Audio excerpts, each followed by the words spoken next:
जाम हो जाए।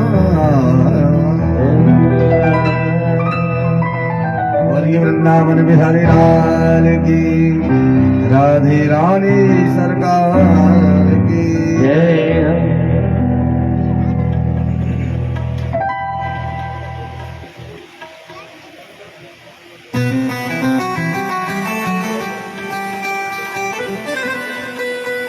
तो कल आप सभी ने भगवान की बहुत सुंदर कथा का आनंद लिया, भगवान की बाल लीलाओं का दर्शन किया। हाँ? कैसी कैसी लीला की, किसी के सखी के घर में घुस जाते तो कभी बछड़ा छोड़ आते, कभी किसी की मटकी तोड़ आते, तो कभी किसी के छीके पैसे लेकर के बंदरों को मक्खन खिला देते अन्यत्र, और ऐसा तर्क देते जो कि गोपी जैसी आती बेचारी वैसी की वैसी भी नहीं पाए, वापस लज्जित होकर के जाना पड़ता। बोलिए वृंदावन बिहारी लाल की। ये ठाकुर हैं, ये कुछ भी कर सकते हैं, इनके लिए कुछ भी असंभव नहीं है, सब कुछ संभव है।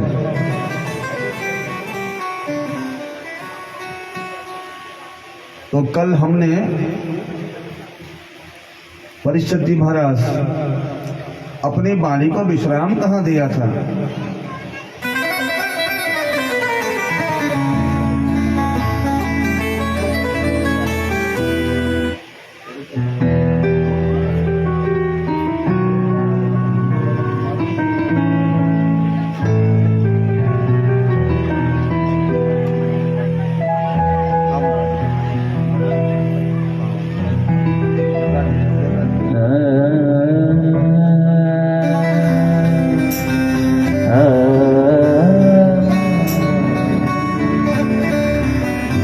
दिल में बसा।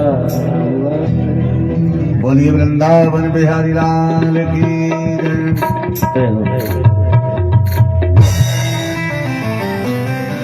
कल हमने अपनी वाणी को विश्राम कहाँ दिया था, जरा बताएं तो हम कथा में प्रवेश कर जाएं। याद नहीं रही है हमको, आज भूल गए। कल रात्रि को बहुत ज्यादा सो गया, थक गया, जो सो गया।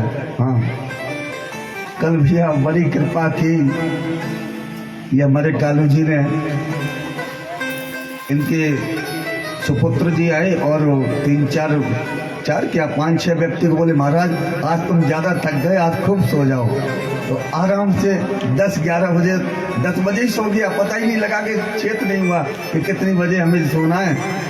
हमारे भैया पैर जो बजा रहे वो कह रहे महाराज थोड़ी जगह तो मिले, हमने कही भैया जगह मिले तो सो जा, हमें पता नहीं। हाँ, राधे राधे बोलना पड़ेगा। क्यों? आंखों में इतना आलस्य आ रहा था, कल बैठा नहीं गया, तो कथा भूल गए उस चक्कर में। अब हमें आप याद दिलाओ तो हम कथा प्रारंभ करें। हमने क्या शब्द बोला था और जयकारा लगाया था ठाकुर जी का?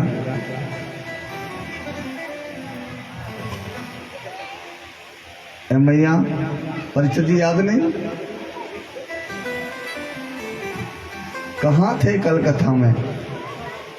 इसीलिए तो हम कहते हैं कि कथा में ध्यान से कथा सुनना, और उस कथा तो आप ध्यान से सुन रहे हैं, ये तो परम सत्य है। फर्क क्या है बता दें? विस्मृति का कारण क्या है? आप उसका मनन और चिंतन नहीं करते हैं, बस ये कारण है। भूलने का कोई कारण है तो वह कारण है आप उसका चिंतन नहीं करते, मनन नहीं करते। अगर चिंतन मनन करते ना तो ये नौबती नहीं है। अब चिंतन मनन कहाँ से हो? जो मालूम है कि परसों भंडारा करना है, हलवाई को भी बुकिंग करना है, उसके लिए सामान भी लेके आना है, नमक मिर्ची धनिया सब कुछ लेके आना है। तो नमक मिर्ची पर ध्यान रहेगा तो कथा का खा के याद रहेगी। है? बताओ। अरे नमक मिर्ची धनिया तो ये कार्य तो करना है, लेकिन उसमें भी भगवान की इच्छा को, भगवान को आगे बिठा करके करिए। राम राम नमक लेकर के आना है, राम राम मिर्ची लेके आना है, तो कहाँ दिक्कत है? कोई प्रॉब्लम है क्या? नो प्रॉब्लम, कोई परेशानी नहीं। तो कल बड़ी बड़ी खुशबू वृंदावन में आ रही और गिरिराज जी पूजवाए के कहीं ठाकुर जी ने नंद बाबा से कही के बोले बाबा आप एक काम करो, तुम जिसकी पूजा करने जाते हो वो का देवे? तो नंद बाबा ने बतायो कि वो हमें बरसात करे राजा इंद्र, तब वास्ते हमारी खेती होए और खेती से हम जा करके बहुत सारा बाजार में से सामान लेकर के आए, तब जाके हमारे घर को चूल्हो जले लाला है। तो बोले बाबा तुमने कबू बाको देखो? बोले देखो तो नहीं। तो ऐसे देवता को पूजो ना जो तुम्हारा भोजन भी करे। अच्छा भोजन खाया तुम्हारा कभी इंद्र ने? बोले इंद्र कभी ऐसे भोजन थोड़ी नहीं करता, भोग लगता। अरे ऐसे आदमी को क्या फायदा है पूज बेटे जो खाऊ ना सके हैं? ऐसे आदमी को पूछो जो आराम से खाए भी और तुम्हारो दोनों हाथों से काम भी करे हैं। बोले लाला ऐसा कौन सा देवता है? बोले और कोई ना है, अपनों तो गिरिराज जी महाराज है, बाकी शरण में चलो भाई पूजो और वो से प्रकट हो करके और आपका भोग पाएगा।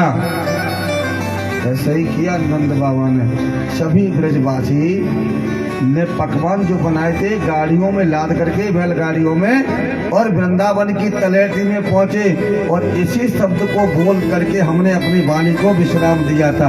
बोलिए भक्तवत्सल भगवान की। गिरिराज जी की तलेटी में पहुंचा दिया था सभी को और कल यहीं पर विश्राम दिया था। अब आप तो याद नहीं रखो लेकिन हमें तो ठाकुर जी याद दिलाए नहीं तो पता चले कथा ही नहीं हो है। राधे राधे बोलना पड़ेगा। तो गिरिराज जी में जब सभी ब्रजवासी पहुंचे तो बोले लाला अब तू ये बता जाए कहाँ से शुरुआत करें? पहले बोले ठाकुर जी ने कहा कि बोले पहले तो गिरिराज जी को नभाओ। तो बोले अब खाते जल की व्यवस्था लेके आए भैया, लोटन में लेके आए तो लोटन से तो ठाकुर जी को भाई एक तो बोलो गिरिराज जी 21 किलोमीटर 7 कोस को बाको तो महाराज एक पत्थर गीलो ना भयो। तो बोले अब क्या करो, यमुना महारानी से बाल्टी भर भर के लेके आओ। बेचारे ब्रजवासी सुबह से शाम होने आ गई, दे बाल्टी लेकर बाको एक कोना गीलो ना कर पाए। नंद बाबा ने कही छोरा ये तो कहूँगा बोले तेव गिरिराज जी हमारी समझ में नहीं आवे, बता सुबह से शाम आ गई भूखे प्यासे लगे पड़े और तेरे गिरिराज जी को तो नाखूनों गिरो ना भयो। तो बोलने की बाबा चिंता मत करो, सब कुछ व्यवस्था यही हो जाएगी। आज भगवान ने अपनी मुरली से है और थोड़ा सा चौकोर गड्ढा खोदा और मन से उसमें एक गंगा प्रकट हुई जिसका नाम है मानसी गंगा। बोलिए मानसी गंगा महारानी की। और कहा ब्रजवासियों अब खूब स्नान कराओ। खूब स्नान कराया। स्नान कराने के बाद में फिर कही कि लाला अब भोग लगाओ। अब भोग लगाया तो सभी सामान बोले तुम तो कह रहे थे लाला कि जहाँ गिरिराज जी तो साक्षात पा रहे हो, जहाँ तो कोई देवी देवता कछु ना नजर आ रहा बता। बोले बाबा सभी ब्रजवासी मिलकर के नेत्र तो बंद करो। सभी ने नेत्र बंद किए और नेत्र बंद करने के बाद में भगवान ने एक रूप से तो बाहर राधे राधे बोला और एक रूप से सामने प्रकट हो गए। बोलिए गिरिराज जी महाराज की जय। और कहा कि अब जरा नेत्र खोलो। कहा कि जिमाओ। तो आज दोनों हाथों से ठाकुर जी एक तो बाहर खड़े और एक रूप से बाहर पा रहे हैं। जितनी सामग्री लेकर के आए थाली की थाल चले जाए महाराज। ब्रजवासी टुकुर देखे बोले तो गिरिराज जी सबरो ही खा जाएगा तो सुबह से शाम तक हम भूखे प्यासे हम लोग को क्या खाएंगे। बोले बाबा तनिक भी चिंता मत करो, जो खाएगो वो हमारी भी व्यवस्था करेगो। आज गिरिराज जी ने वापस पूरा सामग्री वापस की और खूब ने जब सब लोग जयकारा लगा रहे थे, बोले गिरिराज जी महाराज की, गोवर्धन धाम की परिक्रमा लगा रहे।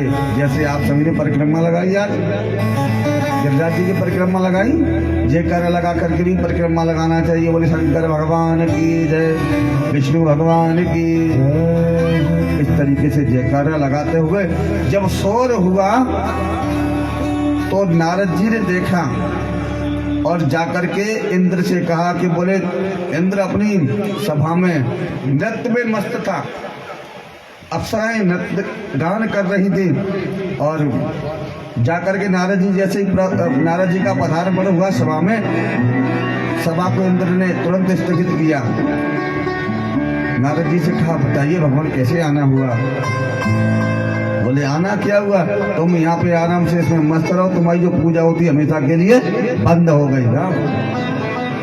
क्या मतलब है आपका? ये वो देखो जाके ब्रज में वो नया छोरा ने जन्म लियो है, कृष्ण ने तुम्हारी सब पूजा बंद करा दी और खुद पूजा अपनी कराने लग गया। इंद्र ने कहा इतनी बड़ी हिम्मत, हाँ? बोले चिंता ही मत करो, मेघमालाओं को आदेश दिया जा करके, बोले जाओ ब्रज को बड़ी बड़ी हवा चला करके ब्रज में जितने भी मकान है सारा सब कुछ नष्ट कर दो। मेघमालाओं को आदेश दिया इतनी भयंकर बरसात करो जा करके कि पूरा ब्रज बह जाए, कोई इतनी भयंकर बरसात हुई। जैसे ही बादल गरजने लगे तुरंत नंद बाबा ने कहा कि लाला देख हमने पहले ही मना किया था तुमसे कि बातें बयान मत करो, देख अब बता जे काले बादल आ रहे, बरसात हो रही, से कौन हो जाएगा? बोले जाने हमारा भोजन पाया है ना, जिसने हमारा भोजन पाया है और वही हमारी रक्षा भी करेगो। तो आज भगवान ने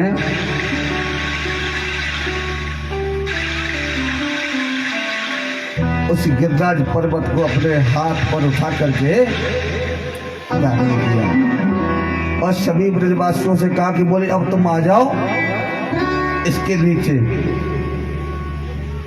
शेष जी को, जो शेषनाग था, उनको कहा कि कुंडली मार करके बैठ जाओ, बाहर की बूंद अंदर नहीं आने पाए। और एक तरफ अगस्त्य ऋषि को बिठा दिया। ये अगस्त्य ऋषि कौन है?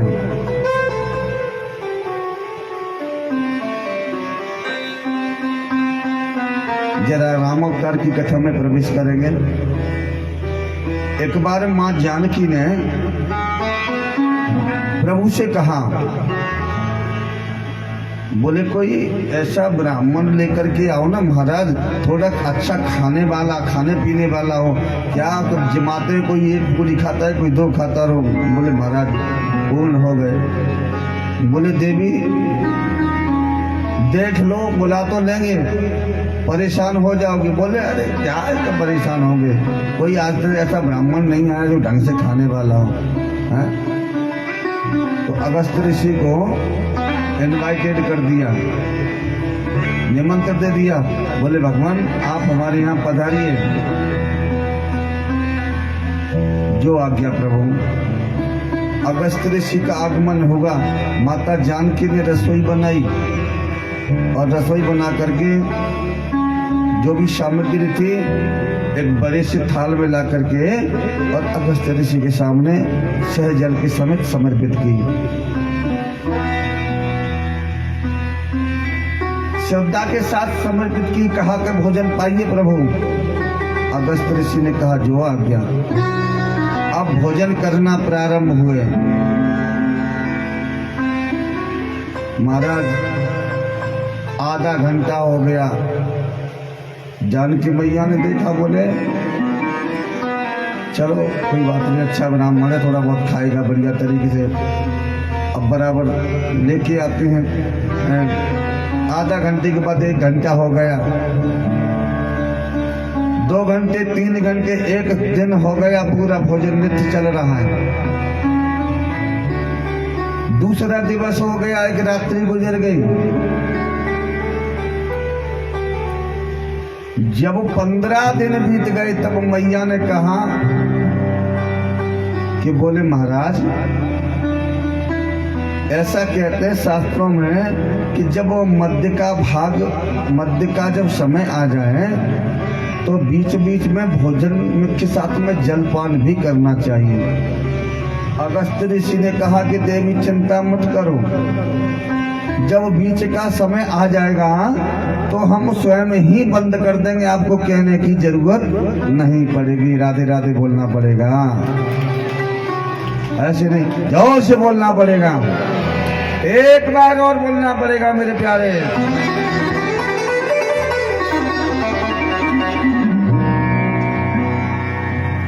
भोजन चल रहा है, 21 दिन हो गए महाराज। राम जी, अब मैया बड़ा परेशान, उन्होंने रिद्धि सिद्धि सबको बुला लिया।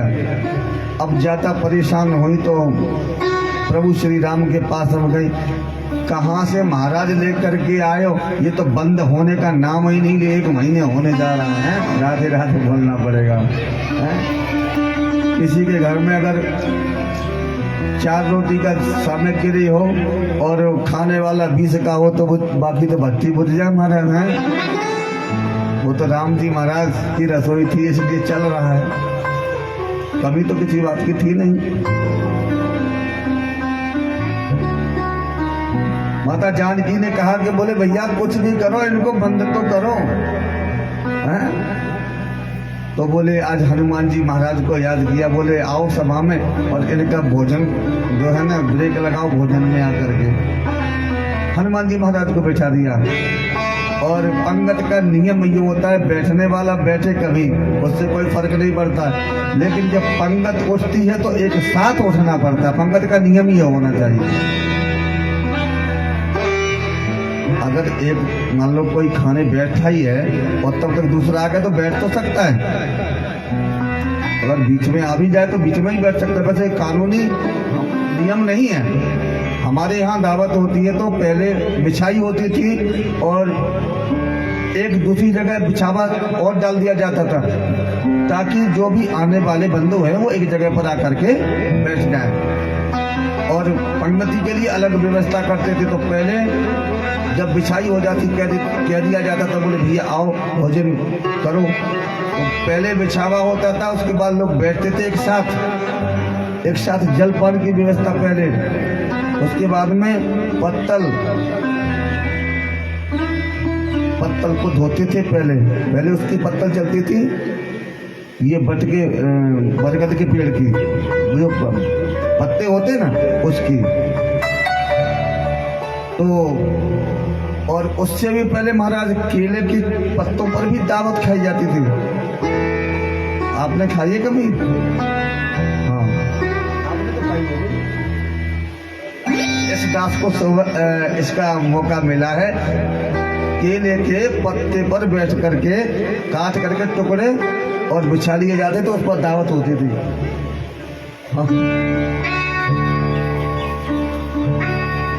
तो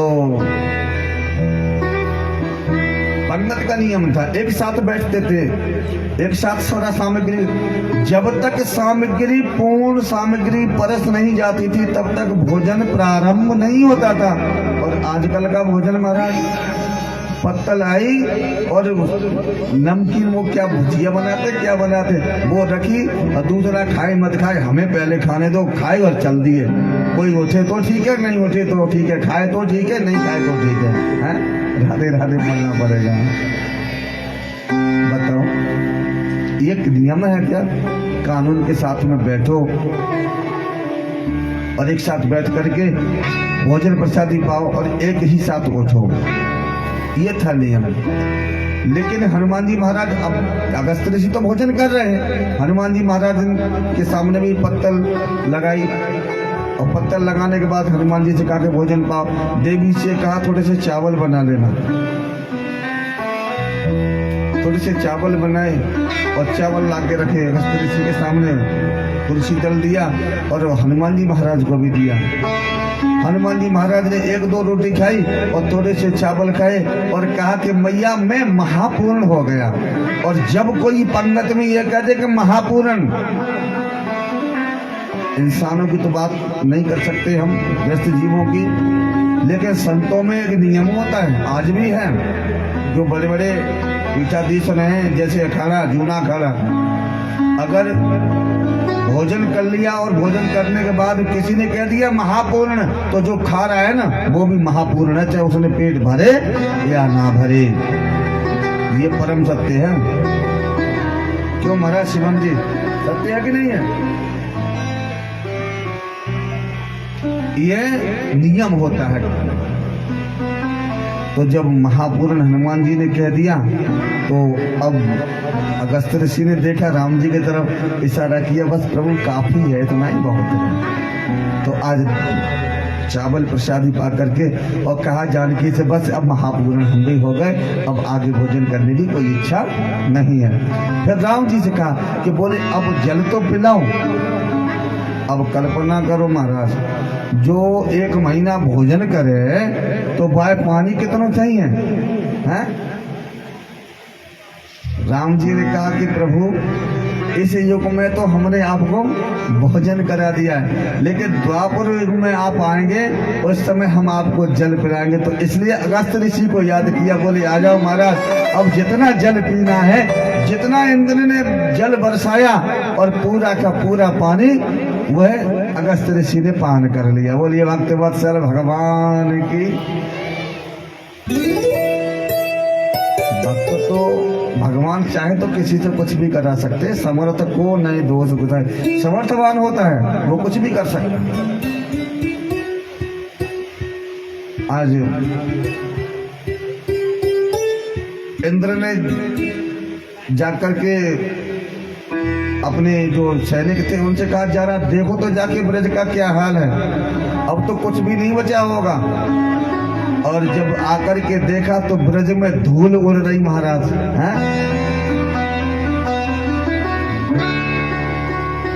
इंद्र से जाकर के कहा, क्या कहते हो महाराज, तुम तो डूबने की बात करते हो, वहां तो पानी की एक बूंद तक नहीं है, हैं? राधे राधे बोलना पड़ेगा, ऐसी कृपा करते हैं गोविंद। एक बूंद भी पानी की नहीं। बोले ये क्या बात करते हो, बरसाया नहीं? बोले महाराज खूब बरसाया,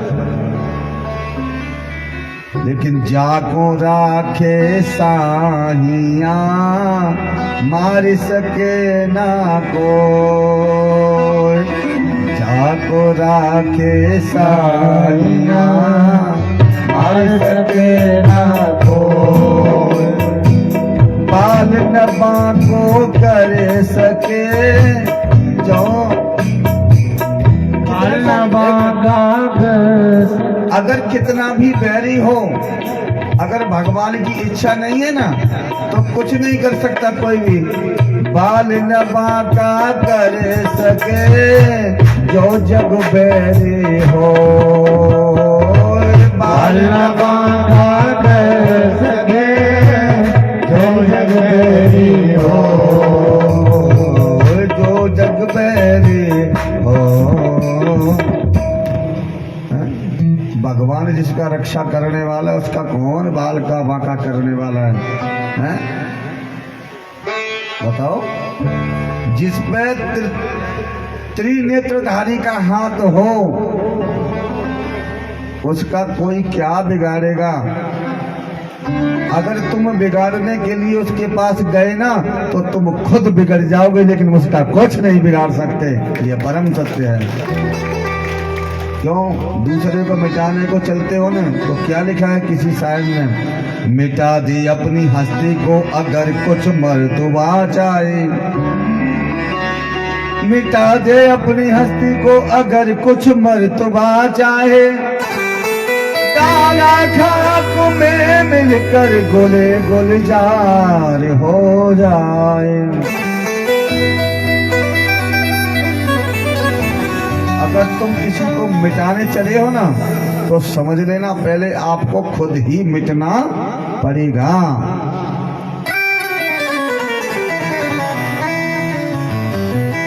एक बात बताऊं महाराज, जो दाना होता है खेत में बोया जाता है, अगर वो ये कहे कि हम खेत को पूरे को बर्बाद कर देंगे तो संभव है?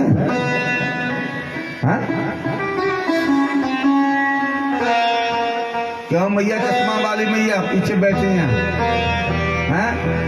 अगर दाना कहे कि हम खेत को बर्बाद करेंगे तो संभव है?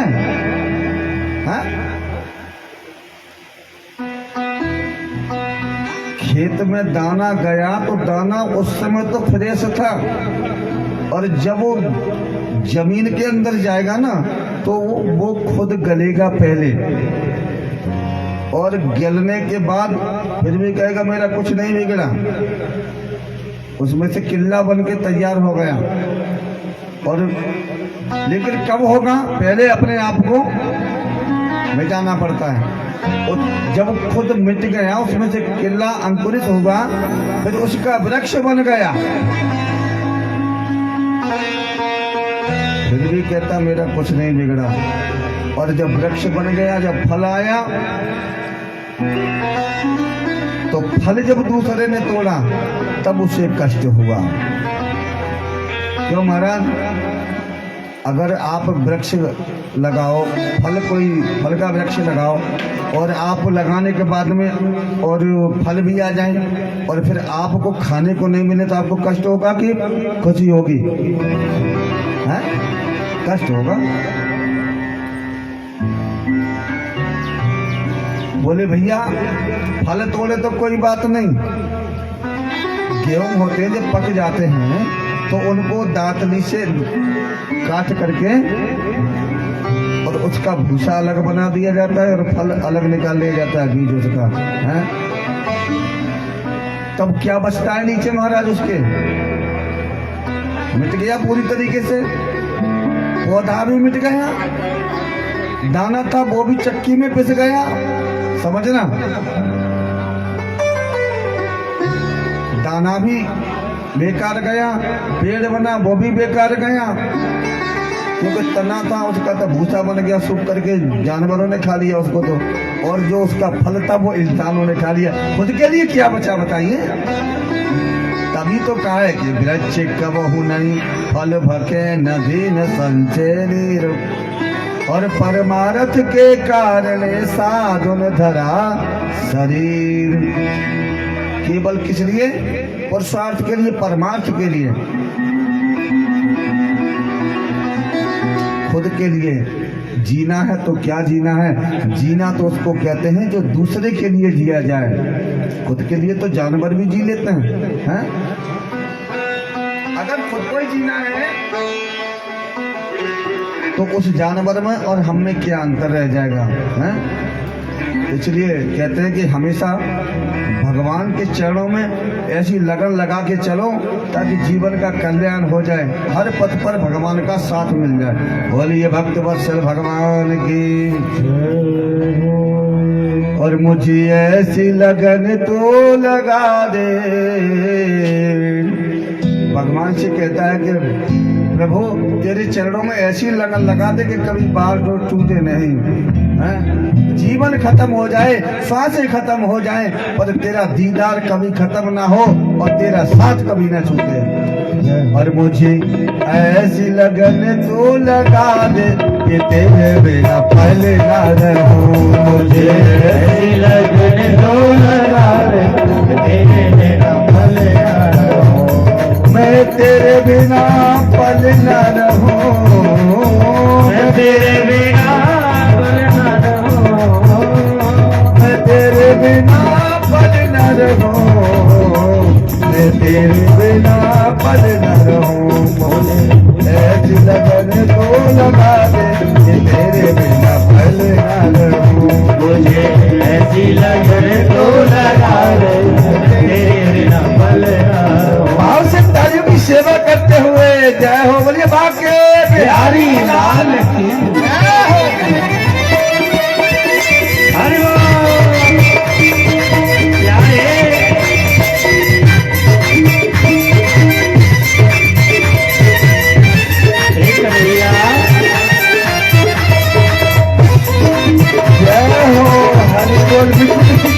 सेवा करते हुए।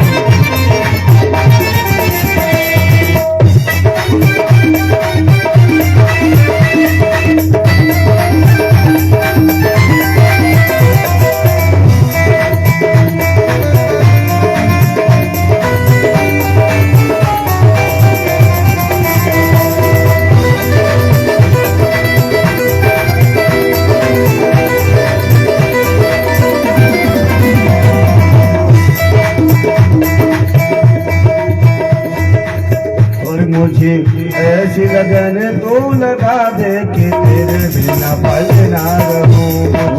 ऐसी लगन तू लगा दे मैं तेरे बिना पल ना रहूं। भक्त ने कितना सुंदर सुंदर अपने आप को मोड़ा है। भक्त कहता है कैसी लगे, लगन लगे तो कैसी लगे, जैसे जल बिना मछली पल ना जिए, जैसे जल बिना मछली पल ना जिए, जल बिना मछली पल ना जिए, जैसे जल बिना मछली पल ना जिए, ऐसे तरफों में खड़ा खड़ा तेरे लिए, ऐसे तरफों में गड़गड़ तेरे, ऐसे तरफों में खड़ा खड़ा तेरे लिए, ऐसे तरफों में गड़गड़ तेरे, ऐसा भक्ति का रंग चढ़ा दे, ऐसा भक्ति का रंग चढ़ा दे।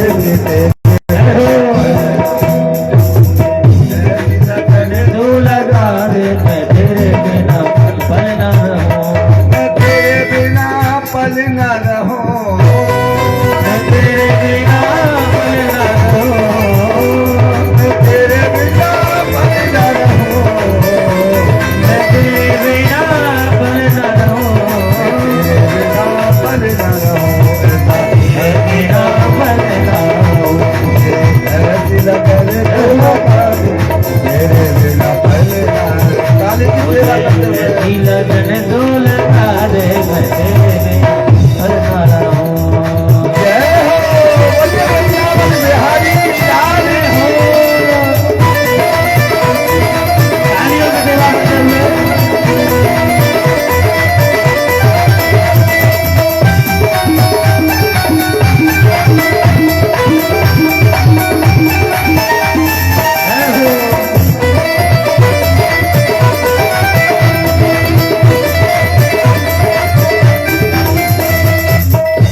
तेरे चरणों की धूल में मैं मिल जाऊं, तेरे चरणों की धूल में मैं मिल जाऊं, तेरे चरणों की धूल में मैं मिल जाऊं, तेरे चरणों की धूल में मैं मिल जाऊं, और आशा यही है कहीं दूर न जाऊं, और आशा यही है कहीं दूर न जाऊं, और आशा यही है कहीं दूर न जाऊं, और आशा यही है कहीं दूर न जाऊं।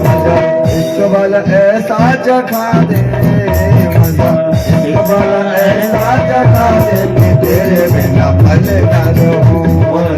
ऐसी लगन तू लगा दे तेरे बिना पल ना रहूं, मुझे ऐसी लगन तो लगा दे तेरे बिना पल ना रहूं।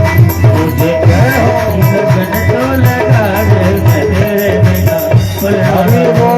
बोल जय हो। हरि बोल। क्या रे?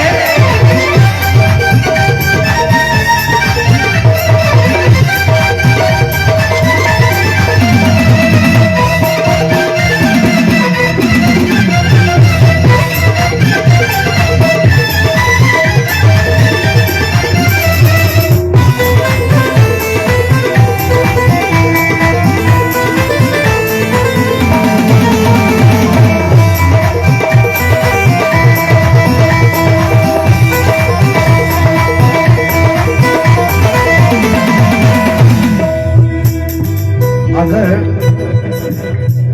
तेरा दीदार जिसको हो जाए, तेरा दीदार किसी को हो जाए, तेरी चाहत का तलबगार हो जाए, क्यों कि जिसके हृदय में तुम बसे हो मेरे प्यारे, मेरा वादा है कि उसका जो जीवन की नैया है वो भव से पार हो जाए।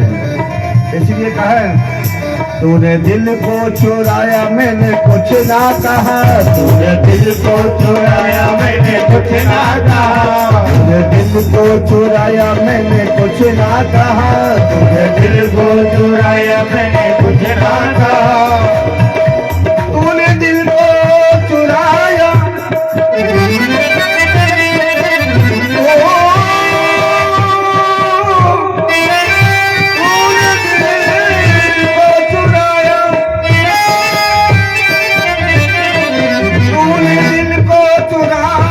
मैंने कुछ ना कहा,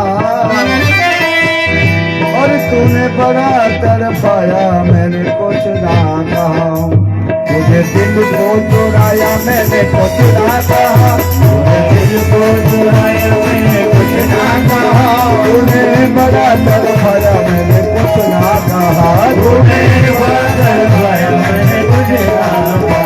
और अब ऐसी एक ही तमन्ना है मेरे प्यारे, सजा चाहे जो भी दे दो मंजूर होगी, तेरे दरबार में ये इबादत होगी। आया हूँ तो लौट कर न जाऊं कभी तेरे दरबार से, और मरने की भी ये इंतजार तेरे चरणों में होगी।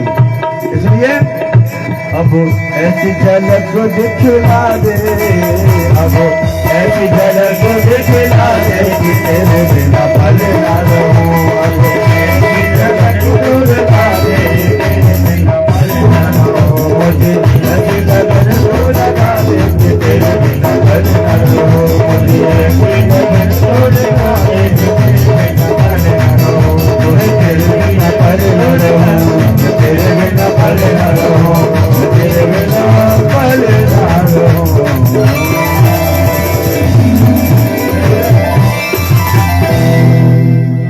और मुझे ऐसी लगन तो लगा दे कि तेरे बिना पल ना रहूं। बोलिए बाल कृष्ण लाल की, राधे रानी सरकार की जय, जय श्री राधे, जय जय श्री राधे, जय जय श्री राधे।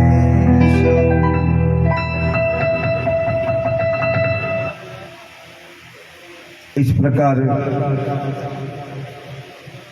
जब इंद्र ने देखा आकर के कि भाई ब्रज में तो एक बूंद भी नहीं है, तो अभिमान जो था वो बिल्कुल टूट गया। आकर के साष्टांग दंडवत किया भगवान ठाकुर के चरणों में, कहा प्रभु बहुत बड़ा अपराध हो गया। राजा इंद्र को भगवान ने मुस्कुरा करके कहा तुमने बहुत अच्छा कार्य किया और हम बहुत खुश हैं तुम्हारे कार्य से। अब देखिए भगवान बुराई में अच्छा ही ढूंढते हैं, कैसे ढूंढते हैं। राजा इंद्र ने क्या काम किया था, उसने पूरी कोशिश की थी कि ब्रज हमेशा हमेशा के लिए समाप्त हो जाए। राधे राधे बोलना पड़ेगा, ऐसी नहीं आलस को त्याग करके बोलना पड़ेगा, एक बार भाव से बोलना पड़ेगा।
बोलिए भक्तिवत्सल भगवान की।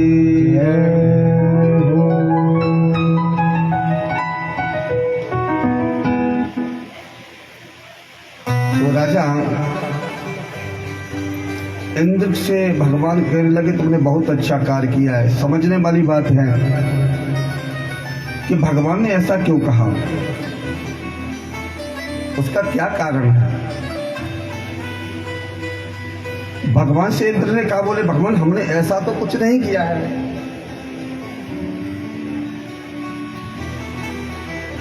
लेकिन कहा कि तुमने बहुत अच्छा कार्य किया। कैसा? इंद्र को माफ किया। क्यों किया? जबकि ब्रह्मा ने कल गलती की थी, भगवान पर संदेह किया, लेकिन इंद्र ने तो कोप ही कर दिया। पूरा ब्रज बहाना चाहा मन से कि पूरा ब्रज समाप्त हो जाए, लेकिन भगवान कहते तुमने बहुत अच्छा कार्य किया। इसका तात्पर्य क्या कि बोले तुमको ये पता है कि हमारा प्राकट्य ब्रज में हो गया और तुमने वर्षा की, उस वर्षा की भय से सारे ब्रजवासी हमारी शरण में आ गए। चाहे बरसात की कैसे भी सही, लेकिन तुम्हारे कोप की वजह से ब्रजवासी जो हमसे दूर थे, जिनका हमें दर्शन भी नहीं हो पा रहा था, वो सारे के सारे आज एक जगह पर इकट्ठे कर दिए। तुमने बहुत बढ़िया काम किया, इसलिए तुमको क्षमा किया जाता है। और ब्रह्मा जी को इसलिए क्षमा नहीं दिया क्योंकि सारे ब्रजवासियों को भगवान से अलग कर दिया। भगवान कहते हैं हम सबका वियोग बर्दाश्त कर सकते हैं, लेकिन जो ब्रज के वासी हैं उनका वियोग हम कभी बर्दाश्त नहीं कर सकते। ये ब्रज की वास की महिमा है। राधे राधे बोलना पड़ेगा। और आज इंद्र भगवान को प्रणाम करके और वापस अपने इंद्रलोक को गया। ऐसी कृपा की। भगवान ने आगे एक बहुत मौधज लीला की है। जानते हैं कौन सी लीला? जिसका नाम है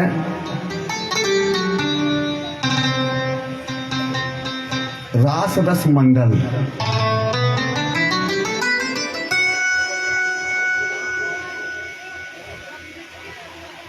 सभी ब्रजांगनाएं जब एकत्रित यमुना के किनारे हुई तो ठाकुर जी ने कहा कि देखो शरद ऋतु की जो पूनम आती है, उस दिन हम सभी रास करेंगे और सभी को आना है। बोले जो आज्ञा। तो भगवान ने मध्य रात्रि से पहले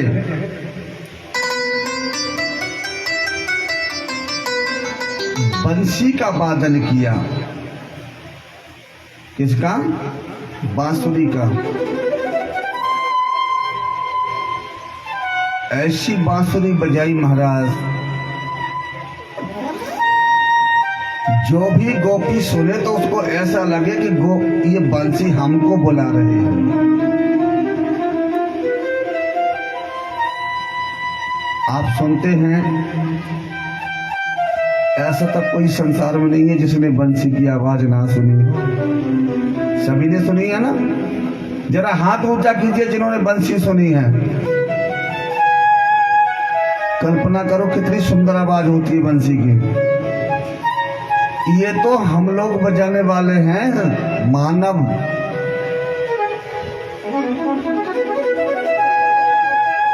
एक कल्पना करो कि भगवान ने जब बंसी बजाई होगी तो उस बंसी का स्वर क्या रहा होगा। जब इंसान इतनी सुंदर बजाता है कि आदमी का मन उठने को नहीं करता है, तो भगवान ने जब बनाई होगी तो उन गोपियों की क्या दशा रही होगी। जब लोकल मनुष्य बंसी वादन करता है, इतना अच्छी बंसी बजाता है, ऐसा लगता है कि सुने ही जाओ सुने ही जाओ। एक बार मन में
कृष्ण कन्हैया लाल की, राधे रानी सरकार की जय।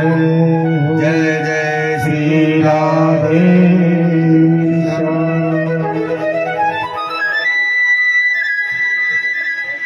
ऐसा मीठा बैंड और वादन किया,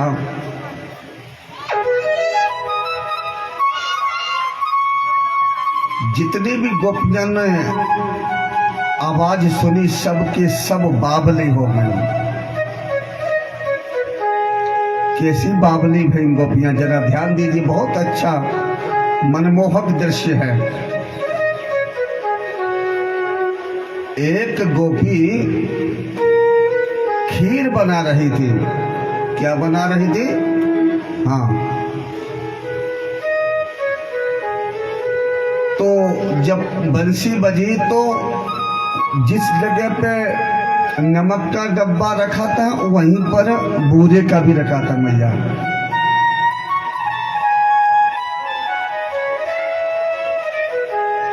अब मनोदशा ऐसी हो गई, उसको यही पता नहीं लगा कि हमें क्या डालना है और क्या नहीं डालना है?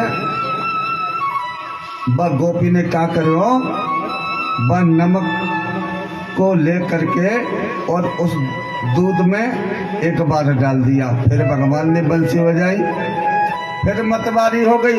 वो मैया ने दोबारा लियो, 2-3 बार माँ में नमक डाल दिया। माँ में भाई यही पता नहीं हम कितनी बार नमक डालें या बूरा डालें। राधे राधे बोलना पड़ेगा। ऐसी विस्मृति हो गई। उसकी सास आई, अरे गोपी तू कर रही है, बहू देखिए ये कहाँ डाल रही है। तब चेत हुआ उसको, बोले क्या हो गया माँ जी? बोले बूरा की जगह तू नमक डाल रही है। ए मैया मैं बाबली हो गई, तो तुमको ध्यान ना आ रही हो, है क्षमा चाहे। एक गोपी घर में बनावे श्रृंगार, अद्भुत श्रृंगार, अद्भुत श्रृंगार। हमने एक मैया का कल बताया था शायद, हैं बिल्कुल ठीक दशा उसकी वैसी हो गई, हैं श्रृंगार कर रही, बंसी की आवाज कानों में जैसे ही गई, और वो लगा रही थी क्या, ओठों पे लाल लगाने वाली, हाँ, और उसने बाल लिपस्टिक ले करके और तुरंत एक झट से आंखों में लगा लिया काजल की जगह। ऐसी मनोवृत्ति हो गई। काजल को तो लगाया ओठों में, और ओठों वाली चीज लगाई आंखों में, और मैया साड़ी थी, साड़ी तो चलती थी महाराज, लहंगा चलता था, जिधर सो नाड़ो बंदे का है वो तो बाने उल्टो कर ली और ऊपर से लपेटा लगाना चालू किया। अद्भुत श्रृंगार किया, कान वाली चीज नाक में और नाक वाली कान में।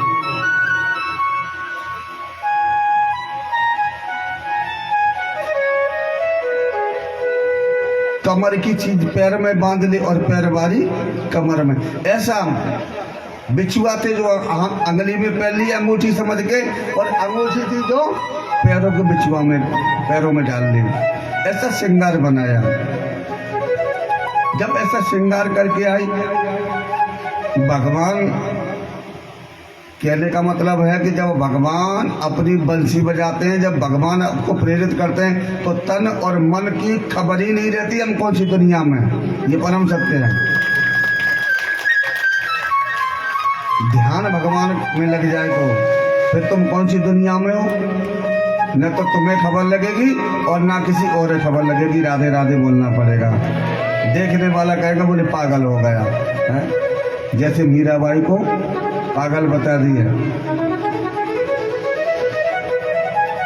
बहुत गर्मी लग रही है, खूब समझदार हैं ब्रह्म ठाकुर जी।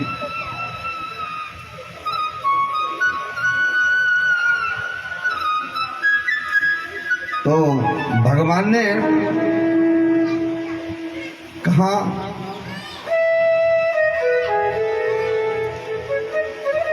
जब श्रृंगार करके गोपी आई, बोले गोपी तो एक बात बता,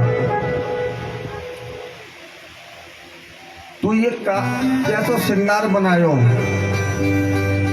और तो को तेरे घर वालों ने रोको नहीं? ठाकुर जी से गोपी कहने लगी तुम्हारे जैसा न्यायाधीश अगर संसार को मिल जाए ना तो सबके जीवन में अच्छा न्याय हो जाएगा। बोले वो कैसे? बोले तुम एक बात बताओ, ये बंसी तुमने काहे बजाई? बोले बंसी बजाना मेरा काम है, मेरे मन में आ गई तो बजा ली बंसी। गोपी कहने लगी हमें कोई आपत्ति नहीं है, तुमने बंसी बजाई, तुम्हारा मन, लेकिन हमारे आने से तुम्हें क्यों आपत्ति है? बोले हमें इसलिए आपत्ति है कि तुम्हारे घर वालों ने नहीं रोका।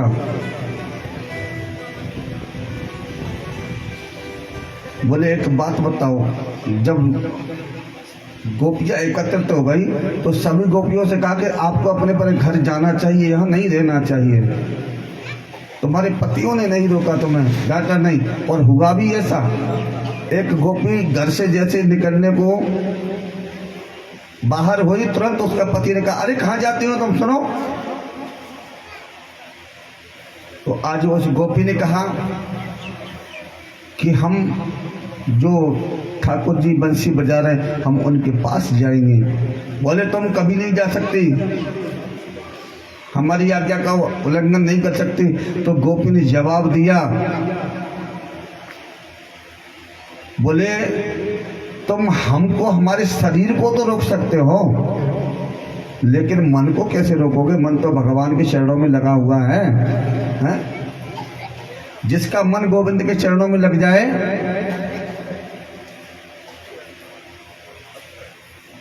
उसके लिए कुछ भी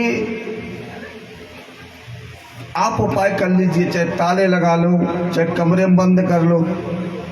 कमरे में नहीं, तुम 7 कमरों में बंद कर देना, 7 ताले लगा देना, 7 नहीं 50 लगा देना, लेकिन भगवान में जिसका मन लग गया है वो तो वहां पर भी भगवान को प्रकट कर ही देगा।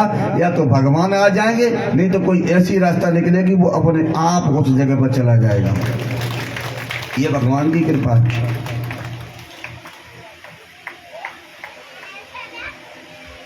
आज ठाकुर जी ने, ठीक है,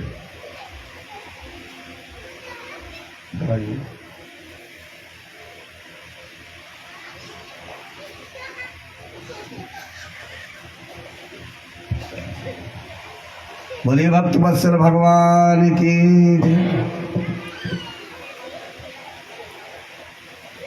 आज भगवान कहने लगे गोपियों से, बताओ तुमको नहीं आना चाहिए था, अपना पति छोड़ करके, घर बार छोड़ करके नहीं आना चाहिए। तो आज गोपियों ने कहा कि तुम जैसा परमात्मा और पति दूसरा संसार में कोई नहीं जो अच्छी शिक्षा का अवगाहन कर रहा है। बोले कैसे? बोले एक बात बताओ, तुम कहते हो कि पति को नहीं छोड़ करके आना चाहिए, कोई स्त्री का पति परदेश को चला जाए, कहाँ चला जाए? परदेश को, कमाने के लिए पैसा, और उसकी स्त्री हो पतिव्रता, तो पतिव्रता का क्या धर्म बनता है? भाई पति की चरण सेवा करे, पति के कहे हुए नियम का पालन करे, यही पतिव्रता के लक्षण है। तो महाराज जब परदेश में जाए तब क्या करे? कि बोले कुछ नहीं करे, तो अपने पति का ध्यान करके और उनका भोग लगा के उसके बाद में भोजन प्रसादी करे। और ऐसा ही किया। एक स्त्री ने पूछा अपने पति से, बोले आप तो जा रहे हैं, हम क्या करेंगे, हम कैसे आपको बिना भोजन कराए भोजन नहीं करते। तो कहा कि हमारी तस्वीर लो, इसका भोग लगा देना, समझ लेना हमारे पति ने पा लिया। राधे राधे बोलना पड़ेगा, ऐसे नहीं, जोर से बोलना पड़ेगा, एक बार और बोलना पड़ेगा। भगवान अब भगवान से कहने लगी गोपियां कि बताओ, कुछ दिन के बाद जब पति वापस आया लौट करके, और वह देवी पूजा कर रही है घर में,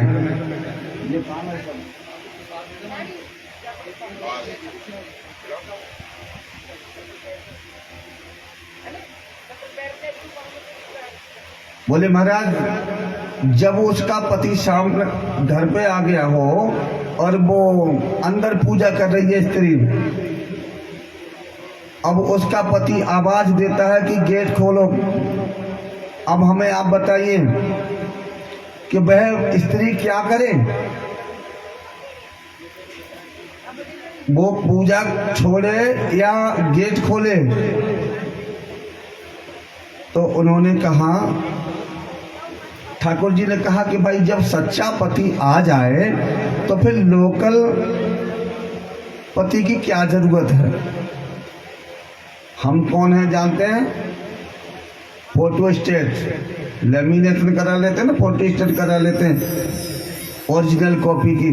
तो ऐसे ही हम सभी को फोटो स्टेट है महाराज। हाँ, ओरिजिनल तो ये केवल ठाकुर है, इसके अलावा कोई नहीं है, बाकी सब लोकल है।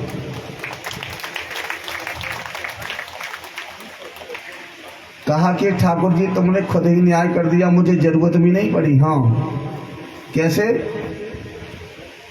बोले कि ये जो तुम पतियों की बात कर रहे हो ना, इन पतियों का हम क्या करेंगे? ये तो सब सांसारिक पति हैं, शरीर के पति हैं, लेकिन असली पति तो सरकार आप ही हैं।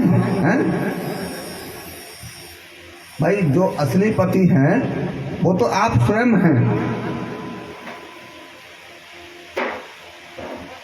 आज गोपियों की जब ये बात सुनी तो बहुत उत्साहवर्धन हुआ। कहा कि धन्य है भाई आप सभी को। और सच्चाई तो यही है कि सच्चा पति परमात्मा ही है, कि तमेव माता च पिता तमेव बंधु च सखा तमेव विद्या द्रविणम तमेव सर्वम मम देव देव।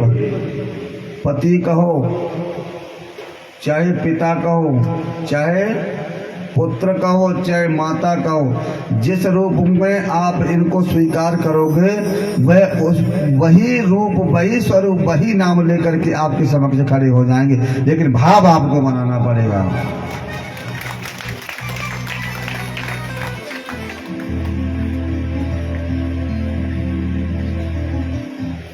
क्योंकि भैया ये कौन सी नगरी है? प्रेम की नगरी है। किसकी नगरी है? गोपियां भगवान से अतिशय प्रेम करती हैं।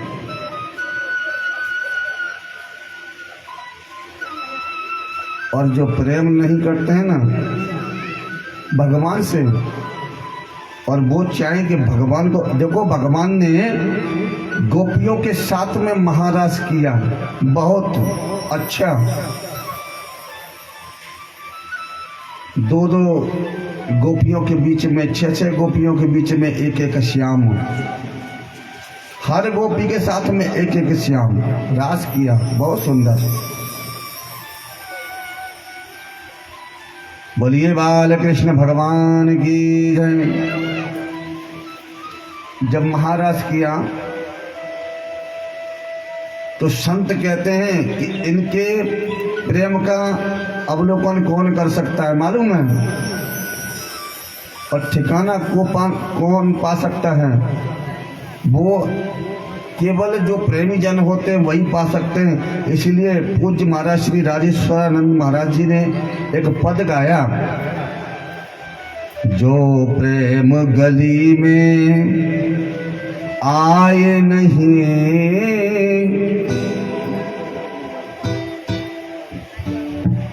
जो प्रेम गली में आए नहीं, प्रियतम का ठिकाना क्या जाने।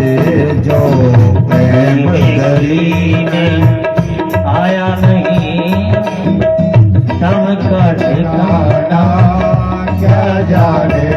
जो प्रेम गली में आए नहीं, प्रियतम का ठिकाना क्या जाने। जो प्रेम गली में आया नहीं, प्रियतम का ठिकाना क्या जाने। जो प्रेम गली में आए नहीं, प्रियतम का ठिकाना क्या जाने। जो प्रेम गली में आया नहीं, प्रियतम का ठिकाना क्या जाने। और जिसने कभी प्रेम किया ही नहीं, जिसने कभी प्रेम किया ही नहीं, वो प्रेम निभाना क्या जाने। जिसने कभी प्रेम किया ही नहीं, वो प्रेम निभाना क्या जाने। कभी प्रेम किया ही नहीं, वो प्रेम निभाना क्या जाने। जो प्रेम गली में जय हो, जय हो। ये वृंदावन बिहारी लाल की जय। जी सेवा करते रहो।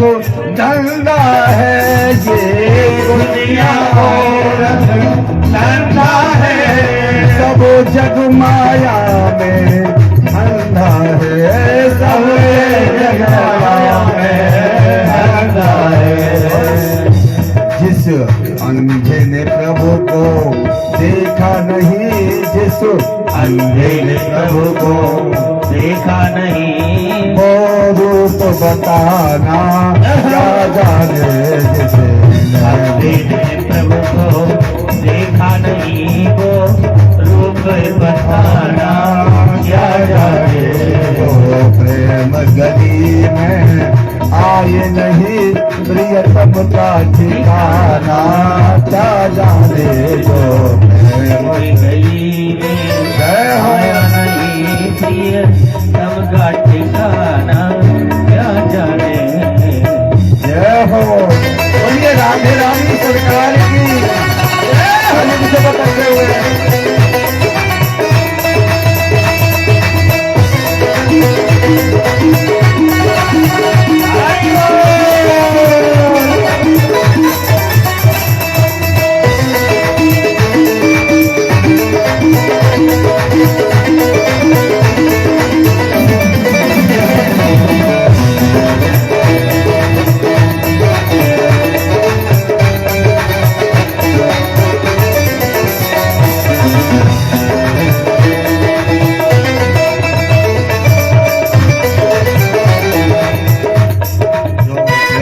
गली में आए नहीं प्रियतम का ठिकाना क्या जाने जो प्रेम गली में आया नहीं तम का ठिकाना क्या जाने जो वेद पढ़े और भेद करे जो वेद पढ़े और मेरे गए जो वेद पढ़े और वेद करे जो वेद पढ़े और वेद गए मन में निर्मलता नहीं आए मन में निर्मलता नहीं आए कोई कितना भी चाहे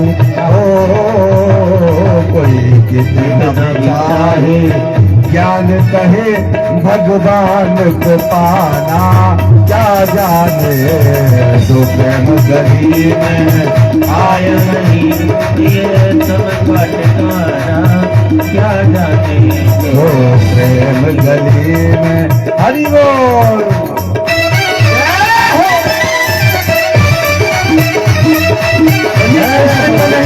लाल की अरे ताली तो बजाइए मुझे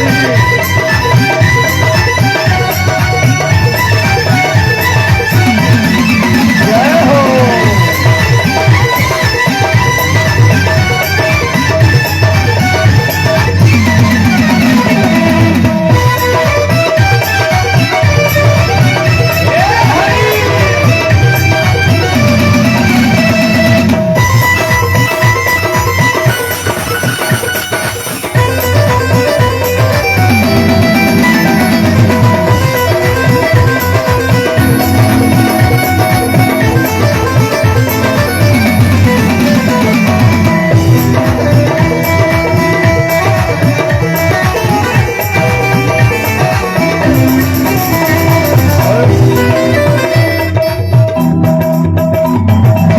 दिल में न पैदा दर्द हुआ जिस दिल में न पैदा दर्द हुआ वो पीर पराए क्या जाने ओ पीर पराए क्या जाने यही ठाकुर जी से कहा कि यही बप्पा का सिला है तो कोई बात नहीं, ये दर्द तुमने दिया है तो कोई बात नहीं, और यही बहुत है कि तुम देखते हो साहिल से अगर शफीर माँ डूब भी जाए तो कोई बात नहीं। ये जिस दिल में न पैदा दर्द हुआ, जिस दिल में न पैदा दर्द हुआ, वो पीर पराई क्या जाने, वो पीर पराई क्या जाने। और मीरा है दीवानी, ओ मीरा है दीवानी, मोहन की संसार दीवाना, क्या जाने मीरा है दीवानी, मोहन की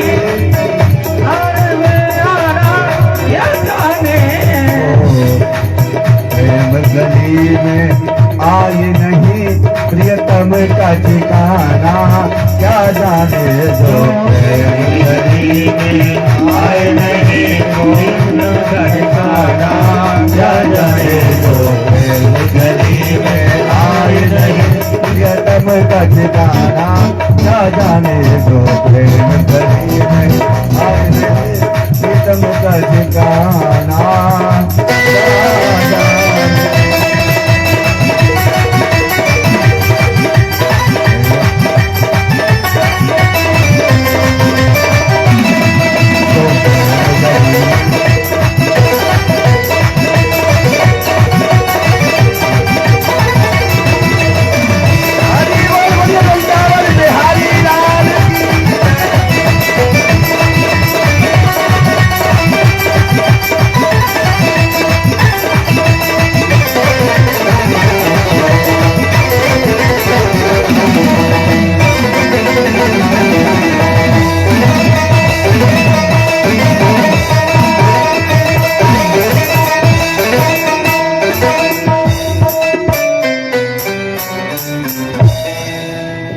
बोलिए वृंदावन बिहारी लाल की। जो प्रेम गली में आए नहीं और प्रियतम का ठिकाना, क्या जाने जो प्रेम गली, और जिसने कभी प्रेम किया ही नहीं वो प्रेम निभाना, क्या जाने जो प्रेम गली। भैया जो प्रेम गली के वासी है वही प्रेम की परिभाषा को समझ सकते हैं और वही प्रेम निभा सकते हैं। ऐसे ही महाराज जी कथा कह रहे थे तो आजकल महाराज जी ने कहा कि प्रेम में दोस्ती बना लेते हैं लोग, लेकिन दोस्ती में जानते हैं क्या होता है? दोस्त किसके बनते हैं? आजकल दोस्त किस चीज के महाराज जानते हैं? हमने मित्र बनाया, आपको दोस्त नहीं बनाया, ना कभी बनाऊंगा, ये पक्की बात है। हाँ, क्यों कि दोस्तों से दोस्ती का हक अदा होता नहीं। कारण क्या है? दोस्त बनते हैं तुम्हारा पैसा देखेंगे, तुम्हारे घर में कितना पैसा है।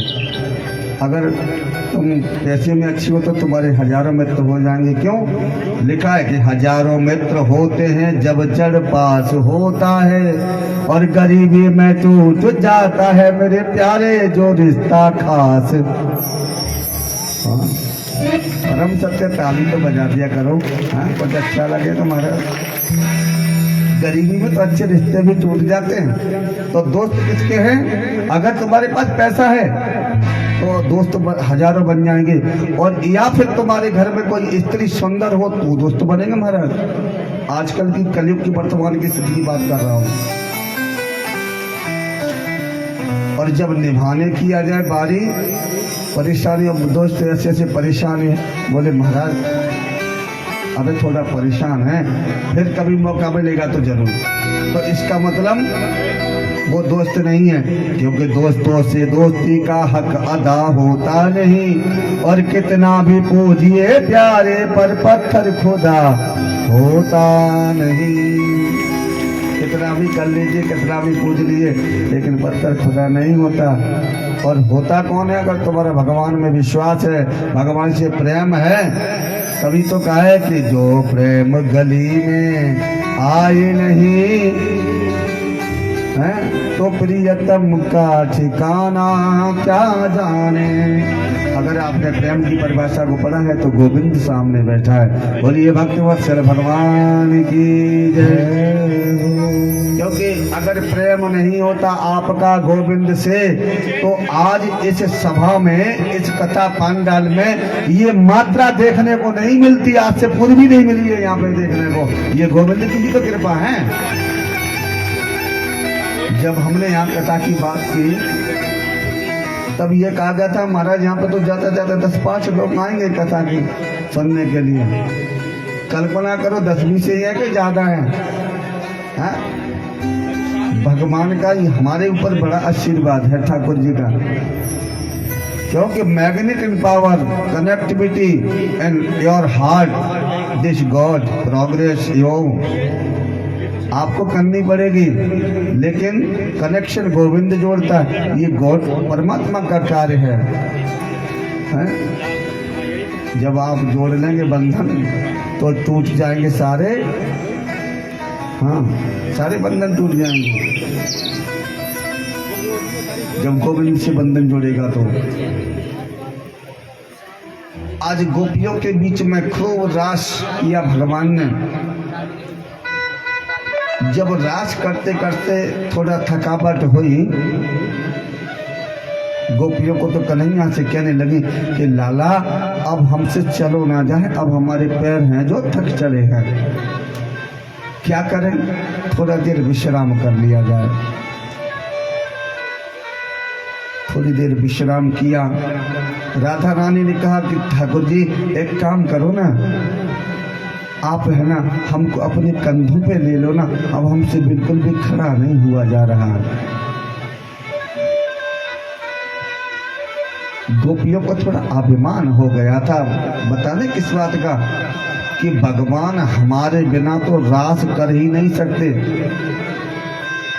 और भगवान कहते हैं कि जिसके मन में अभिमान आ जाए ना, फिर वहाँ कृष्ण भगवान का वास नहीं होता, वहाँ तो राक्षसी का वास होता है, राक्षसों का वास होता है।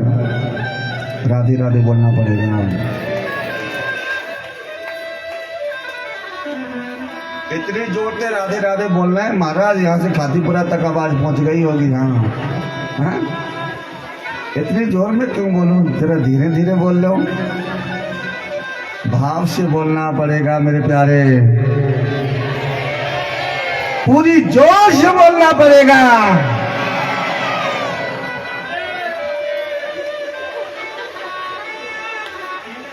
चलो बाद में ही सही, आवाज तो आई ना। आज ठाकुर जी ने कहा कि प्रिया जी आप ज्यादा थक गई हैं ऐसा लग रहा है। बोले हाँ आज हम बहुत ज्यादा थक चुके हैं और अब पैर नहीं जमीन पर रखने में आ रहा है। तो कहा गया कोई बात नहीं तुम बैठ जाओ।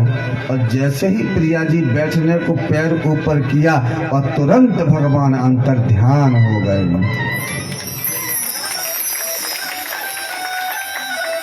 भगवान अंतर ध्यान जब हुए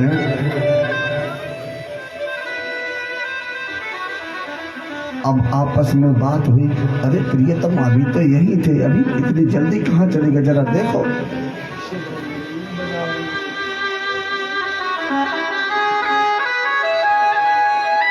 आज गोपियां अधीर हो गई। एक दूसरी गोपी से पूछती है, अरे सखी तुमने देखा मोहन को, तुमने देखा?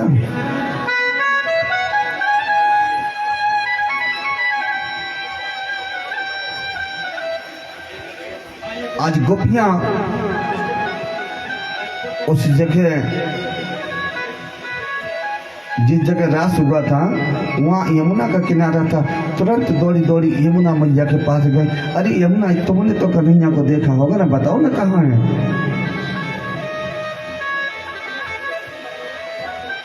वृक्षों से पूछा, कदम के वृक्षों से, बताओ भैया तुमने तो देखा होगा ठाकुर जी को, कहाँ है हमारे प्रीतम।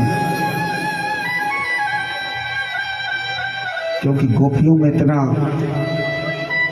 प्रेम है भगवान के प्रति, अगाध प्रेम, चाह करके भी वो एक मिनट अलग नहीं रह सकती। जब काफी देर हो गई, जब भगवान को नहीं देखा तो व्याकुल हो करके आंखों में आंसू भर करके गोपियां बैठ गई थक करके और कहा कि हे प्रियतम, अगर मैंने सच्चे मन से आपको वरण किया है और आज इसी समय अगर आप प्रकट नहीं हुए तो आज हम अपने प्राणों का यहीं पर परित्याग कर देंगे। कल्पना करो, जब साथी कोई साथ देने वाला हो,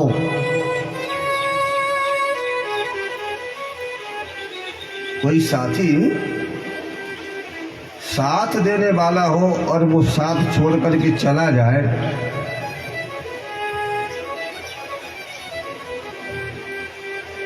तो कैसा लगेगा?